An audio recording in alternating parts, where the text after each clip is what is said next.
Good morning. We are going to do Annabel Lee pose, Edgar Allan Poe's Annabel Lee. I would like you to begin with, take a moment and tell me what you know about, what do you know about Edgar Allan Poe? Take a moment. Just don't answer right away. Take a moment.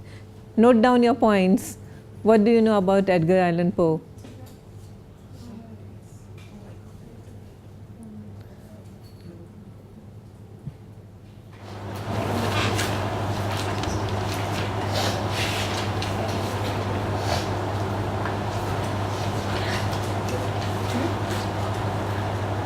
Who was he? American poet, short story writer. Okay, and he belonged to the so-called romantic period, romantic age in America. Okay, so a couple of points that we need to remember about romanticism, the age of romanticism, and as you know, as in the case of British romanticism, American romanticism too was highly subjective. What is subjective?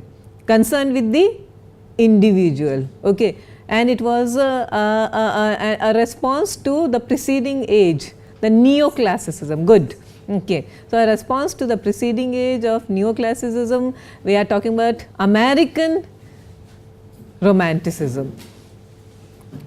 As in British romanticism, in English romanticism, American romanticism too was preoccupied with emotional intensity and foregrounding the individual and the subjective. Again, the concern was that the common man was an apt choice to be the hero. Okay, think Wordsworth, yeah, Lucy poems, also Michael. Yeah, so there are a handful of poems, and they were, if you remember your lyrical ballads, then you know that poetry was all about spontaneous overflow of emotion. So, same principles have to be applied to romanticism in America also, with particular reference to Poe. Okay, there were other romantics too. I am not going to talk, I mean you know Walt Whitman, okay, and he was the supreme romantic American writer, but we are talking about Poe here, and all the features that you might be familiar with in association with British romanticism, they apply to Poe's poems. Also, nature was a place of refuge. Okay, so nature and the benevolent aspects of nature, not that nature which was red in tooth and claw. So, you are familiar with all these expressions, I know, but I am just recapping them for you. Okay, you also know that the romantics valued nature and the individual more as compared to the social order, the social structure, and the American romantics valued spiritual intuition and self-reliant individuality. Think Emerson. You have been introduced to Emerson also, and what were his great essays? Self-reliance and the American scholar. Okay? So, again two key principles, self-reliance and the individual. Okay? And what are the key principles of American scholar? American scholar has to break away from tradition, from the shadows of his predecessors. Think original, that is the idea. Nayantara, you want to say something? Okay. So, again pathetic fallacy was an important integral part. When man suffers, nature suffers as well. Pragna, are you aware of pathetic fallacy? Can you explain it to me in one word?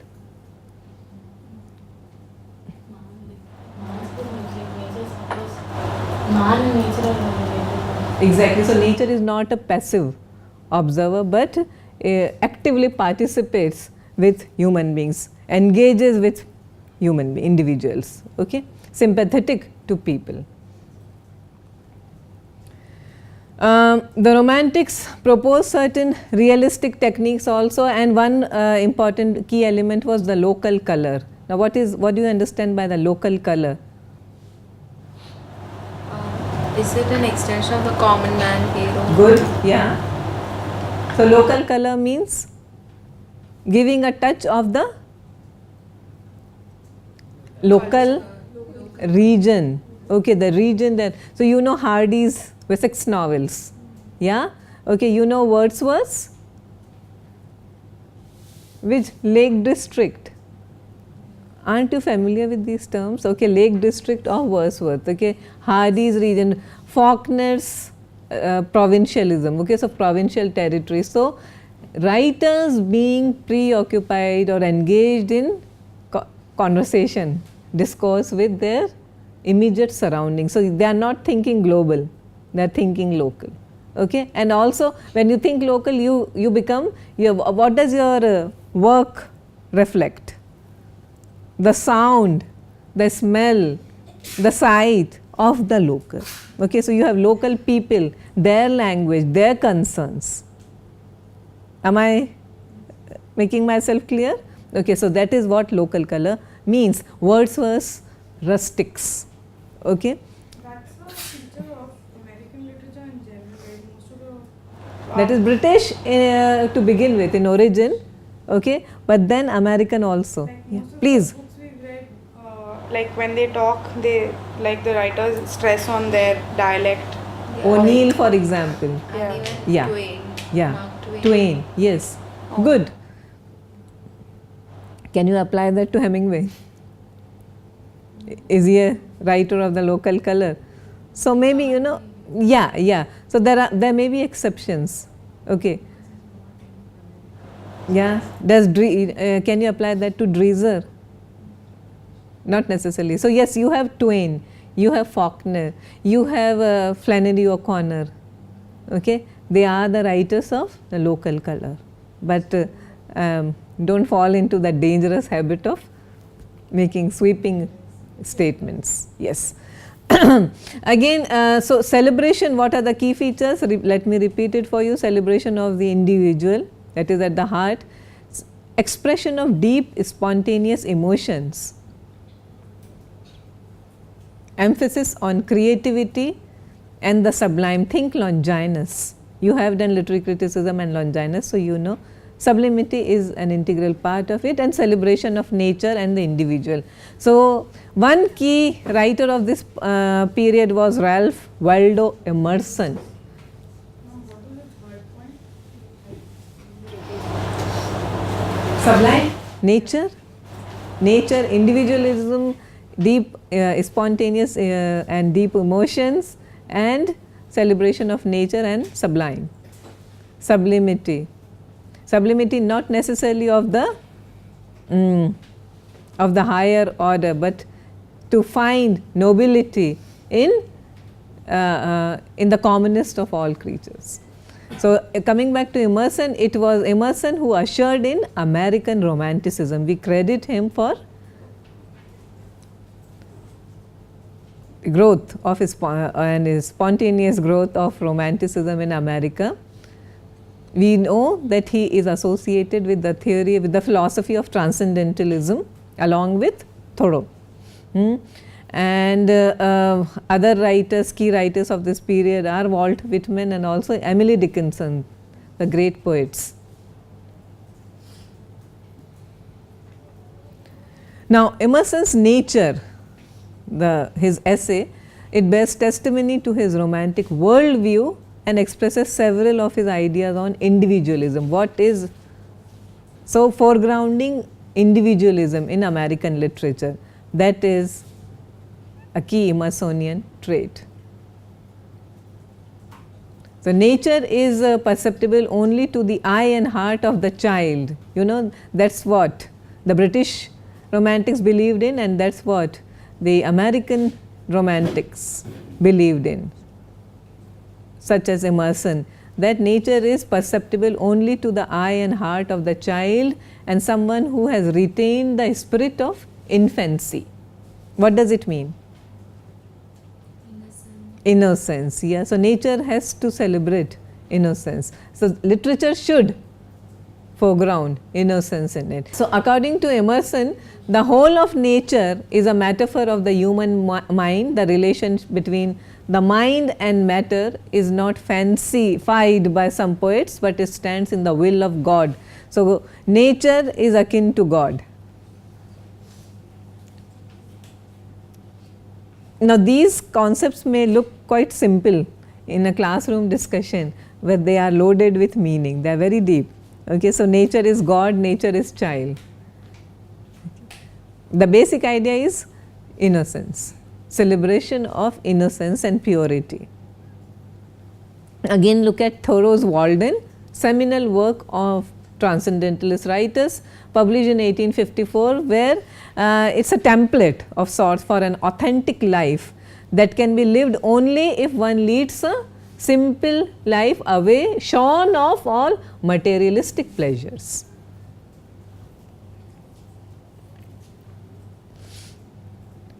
And what Thoreau preached and practiced was that the writer should become one with nature, deeply ecological. I mean, I can call him the father of modern day eco-criticism.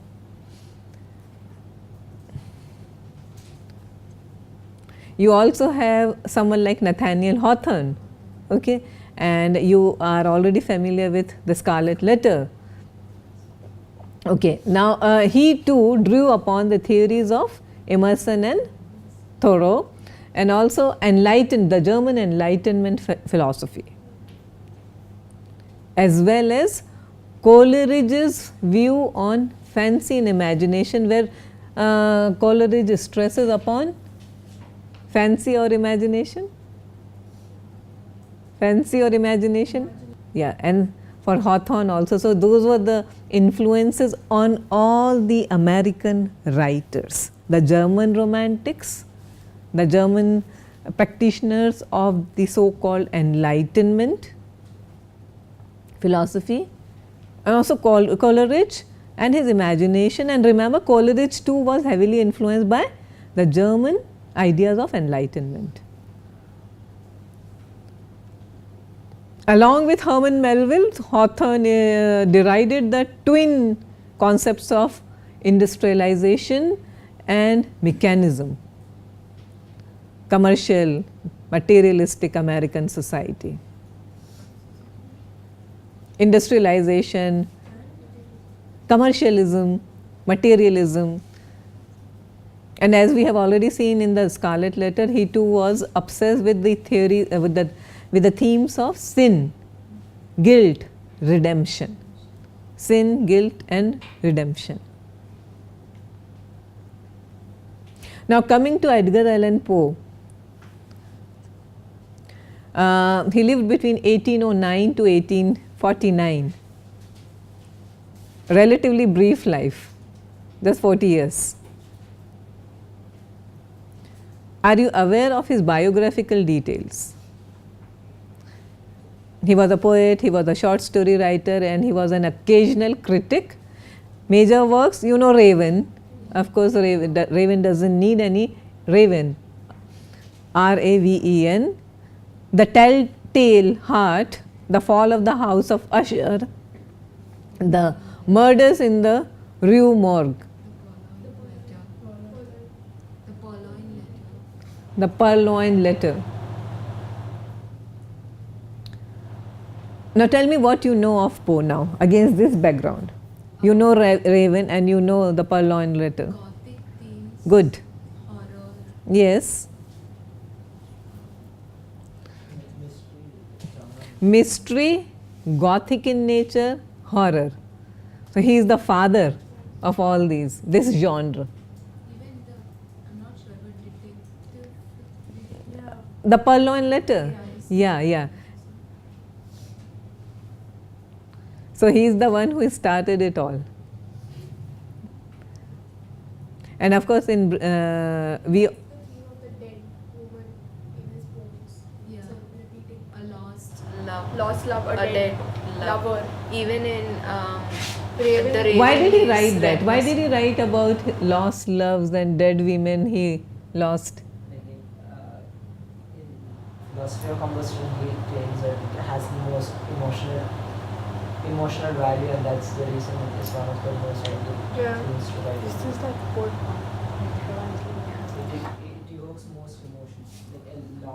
the theme of lost love, especially for a lost woman, okay, love for a woman who is dead, a dead woman, a beautiful dead woman, okay, nothing is as tragic as compared to this, okay. See his own life, and you need to know Poe is one writer. In order to appreciate his poetry better, you need to know something about his life, okay. Generally we have rubbished we have the theories of affective and intentional fallacies, yeah. The idea where is that a writer's biography should not be important to understand or appreciate his art, but in Poe's work or in Poe's literature, it is very important to understand where he came from. So his father died when or he lost his father, or he just walked out on, yeah. So he grew up fatherless. His mother was extremely poor and he had to be given to a foster home. And he grew up in a foster home, and where he had a very loving, affectionate mother, okay, but a distant, cold father, okay. And when that mother died, okay, and he was pretty young at that time when his foster mother died, so he lost two mothers in quick succession, which was terrible, and that must have affected. So when you talk about gothic horror, tragedies, losing women you love, okay, in quick succession, you have to look at where he is coming from. And then a father who doesn't want him. Biological father has already abandoned, okay, but the foster father also doesn't want you. So he was sent away to college, some prestigious college there in United States, but he gambled away whatever he was given, his allowance and all. And when he turned back to his father, he was heavily in debt, he was very young, in his early 20s, and he turned to his father. He refused to help him, and he said that go fend for yourself, I don't want you back anymore. Okay. So that left him like penniless, but he was, you know, all those intellectual germs had already started to grow. So he was interested in literature and he had read a lot in his university years. So he wanted to write something, do creative. So he went into journalism, short story writers, like most writers do, you know, that apprenticeship kind of a work. But that doesn't bring you money. He spent his entire life in debt. There was hardly, I mean, it may come as a surprise, a writer of this stature, you know, who is like a seminal author of American literature, but he had a very tragic life himself. He fell in love with a cousin of his who was, and there was a huge age difference between them. She was also a minor, yeah, but they decided to get married, and they had a fairly happy married life for a few years. But then she died as well of tuberculosis, and after that he was shattered. So he was already, you know, the kind who could never cope with losses and tragedies. So once the woman he loved and married and she died, after that it was a, you know, a rapid downhill for him. So he gambled, heavy drinker, and he lost whatever he had. This entire output, okay, is a result, much of it is a result of that period. When he was with his wife, he was happy, and there was some literature that came out of him. But then after her death, I mean, he must have been in a state. Okay, so this is one of the writers whose personal life like mirrors whatever he has been. I mean, even this is true even in the case of Charles Dickens. Okay, but Dickens is always full of pessimism. He was a very wise man, a practical man. He made a success of his life. Okay, so it's like typical, you know, rags to riches story, but in this case is the complete opposite. His foster father was quite rich, quite wealthy. He could have remained in touch with his father, but he they just severed ties, and once that those ties broke off, he could never bounce back financially. But then, in spite of all his issues, all his worries, he has left behind very rich quality and amount of work. So he also talks about philosophy of composition. Was he popular when he was alive? Were his works popular? Yeah, his short stories did well. They used to get published in all these magazines. Okay, so that's how you earn a living. Yeah, so he was, but could never earn enough to pay off his debts and live happily and live a respectable life. It is also said that he was murdered at the end. Yeah. So there is lot of mystery surrounding his death. There are various schools of thought about how did Edgar Allan Poe die. So whatever he wrote, and if you look at his own life, it's a very rich area of research. Okay, interesting life. So in his philosophy of composition, he explains the process of writing Raven, and he explains that instead of working in a fine frenzy of ecstatic intuition, a poet chooses a consistent emotional atmosphere. So emotional atmosphere to work in, this is important. Yeah, this is the key element, that emotional atmosphere that takes primacy over versification and characters. So atmosphere, again remember these words, this is the takeaway on Poe, the environment, the atmosphere. And how, if you contextualize the entire oeuvre of Poe in the romantic movement, see how he fits the bill completely. Any questions, any comments? Anything you know about Poe that you would like to share? And then you have already told me he was fond of portraying Gothic life, aristocratic Gothic life, and also hypersensitive people. His life, his poetry is all about, his writings are all about hypersensitive people. The telltale heart. Good. The description is so Emotional. Yeah, no, it's the senses, it's heightened senses. Like he feels the heart and he can hear it. Exactly. Okay. So in we are talking about the poetic principle, where he says, as we were Ashwin has already told us, the death of a beautiful woman is the most poetical topic in the world. It's the most heart-rending romantic topic in the world. The death of a beautiful woman. This is taken from the Poetic Principle. If you have the essay with you, you can look at it. If you don't have, I am just quoting from the essay, The Poetic Principle by Poe. In speaking of the Poetic Principle, I have no design to be either thorough or profound. Do you have it? While discussing very much at random the essentiality of what we call poetry, my principal purpose will be to cite for consideration some few of those minor English or American poems which best suit my own tastes, or which upon my own fancy have left the most definite impression. By minor poems, I mean of course poems of little length. So he is not going to talk to you about Paradise Lost. Okay. And here in the beginning, permit me to say a few words in the regard to somewhat peculiar principle which, whether rightfully or wrongfully, has always had its influence in my own critical estimate of the poem.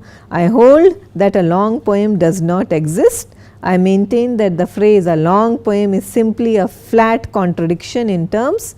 I need scarcely observe that a poem deserves its title only in as much as it excites by elevating the soul. The value of the poem is in the ratio of this elevating excitement, but all excitements are, so called at all, cannot be sustained throughout a composition of any great length. After the lapse of half an hour at the very utmost, it flags, fails, a revulsion ensues, and then the poem is in effect and in fact no longer such. What is he saying? He says that emotions can be express the strongest when they're expressed articulated through shorter lines rather than long. Brevity. Yes. Yeah. So, if you are writing poems that run into volumes, okay, so it's an exercise in intellect, not in emotion. Okay, so emotions are best expressed when they are expressed briefly. Yeah, so length matters. Are you with me? Do you agree with Poe? Why?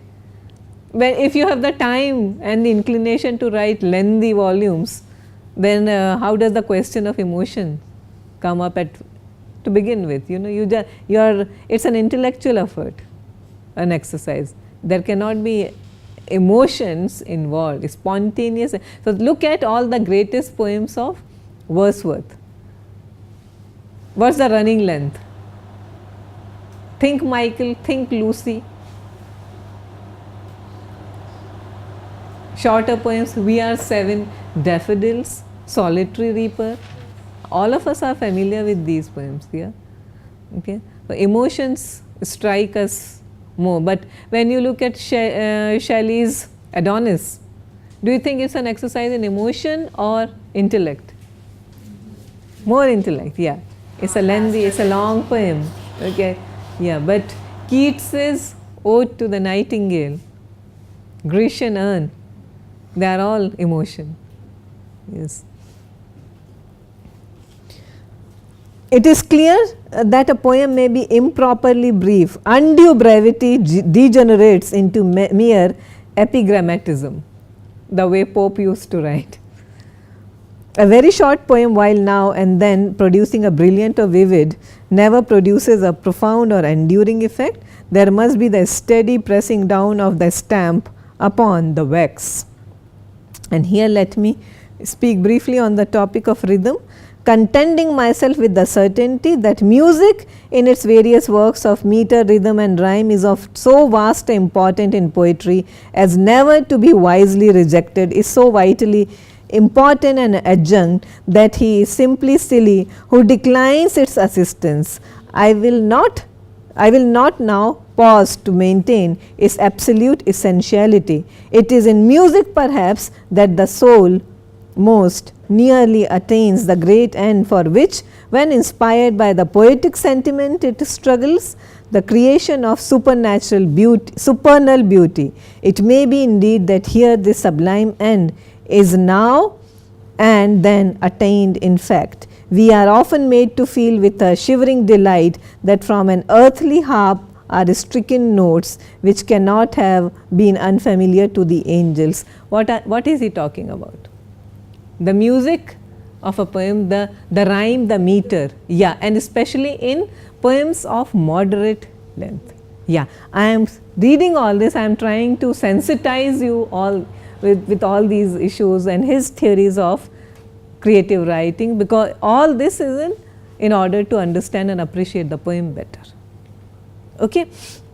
Now look at the poem, and look at the text. I have given you the background, I have given you the theory. Now look at the text. Rukma, let us have you read the first two stanzas. Oh yeah, I can. Ashwin, can you read the first two stanzas? Annabelle by Edgar Allan Poe. It was many and many a year ago, in a kingdom by the sea, that a maiden there lived whom you may know by the name of Annabelle. And this maiden, she lived with no other thought than to love and be loved by me. I was a child and she was a child in this kingdom by the sea, but we loved with a love that was more than love, I and my Annabelle, with a love that the winged seraphs of heaven coveted her and me. All right. It was many and many a year ago, in a kingdom by the sea, that a maiden there lived whom you may know by the name of Annabel Lee. And this maiden, she lived with no other thought than to love and be loved by me. Look at the meter. Okay, isn't it beautiful? And simplicity of it. Yeah, and the romantic element in it. So it's a poem about people. It's a poem about people. Yeah, kingdom by the sea. In a kingdom by the sea, it can be any kingdom by the sea. Okay, and this is the fair maiden. Now compare it with anything else that you have read. Yeah? A fairy tale setting, Fairy tale setting, okay. but a more darker. Darker India, because after all it's Poe you are reading. I was a child and she was a child, and look at the italics. In this kingdom by the sea, but we loved with a love that was more than love, I and my Annabel Lee, with a love that the winged seraphs of heaven coveted her and me. And this was the reason that long ago in this kingdom by the sea, a wind blew out of a cloud, chilling my beautiful Annabel Lee. And it is worth noting that his beloved wife died of tuberculosis and respiratory troubles. Yes. So that her high-born kinsman came and bore her away from me to shut her up in the sepulchre in this kingdom by the sea. What kind of a scene is created for you? Taking away. Yeah, a sad lover. Sad lover and leaving behind. It's all typical Romeo Juliet story, right? They loved each other and they lost each other. And again the meter, the emotion. Okay, do you find the Gothicness here, the Gothic touch? Somebody bore her away and Bore shut her in the away. sepulchre. Yes, and sepulchre forever. Think Wuthering Heights. Are you familiar with Wuthering Heights? Yes. What does Heathcliff do?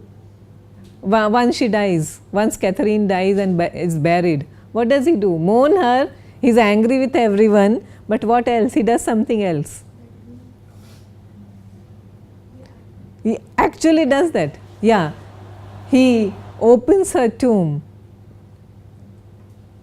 Yeah, in order to lie beside her. And through his eyes, she is still the way she died, that Catherine of his. Okay, although she now in reality she is a rotting skeleton. Okay, so the Gothic element in the writers of this period. See, all these writers, we may rubbish biographical fallacies and all, but there is something that can be said about that. So unless you know where the writer is coming from, you wouldn't understand the background. It may look, okay, if you just obliterate all the biographical details here, it may still come across as a pure romantic emotional story, but if you know what he had been through. Again, Bronte sisters, how did they write? Which Bronte wrote? Jane Eyre. No, Emily is a Wuthering. Charlotte, yes. So Charlotte Bronte, Jane Eyre, and Emily Bronte, Wuthering Heights. And why so much of sorrow, tragedy, deaths? I think their brother and father died of consumption. Exactly. Their mother died of consumption. Their father, they had a sister who too died of consumption. And out of their several siblings, only few survived. And they had a brother who ended up as an alcoholic, a failed painter. He was dark, brooding, and always angry with the world, and he became the model for Mr. Rochester and also Heathcliff. Yes, because see, they were all unmarried. These three sisters, Agnes Grey, the third sister, who wrote the novel Agnes Grey? Anne Bronte?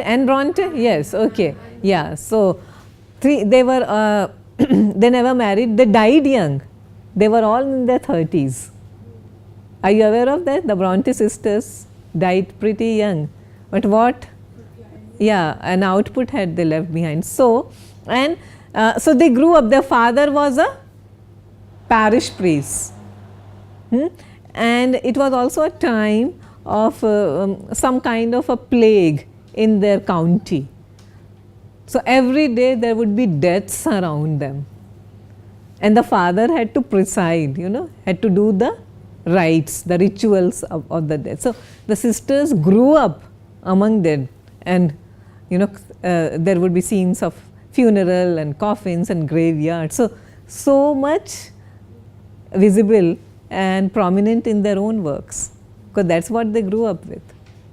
Okay, and their brother, he repeatedly tried to make a success of himself. He would become a story writer. He tried his hand at this and that, and painting and writing and a variety of trades, and would always fail. Okay, they were very close to their brother, but they knew what he, and that he became, because they had no access to any other men. That's what they saw. That's all they saw, their brother and their father. So those men became, those dark, brooding, silent men became the role models.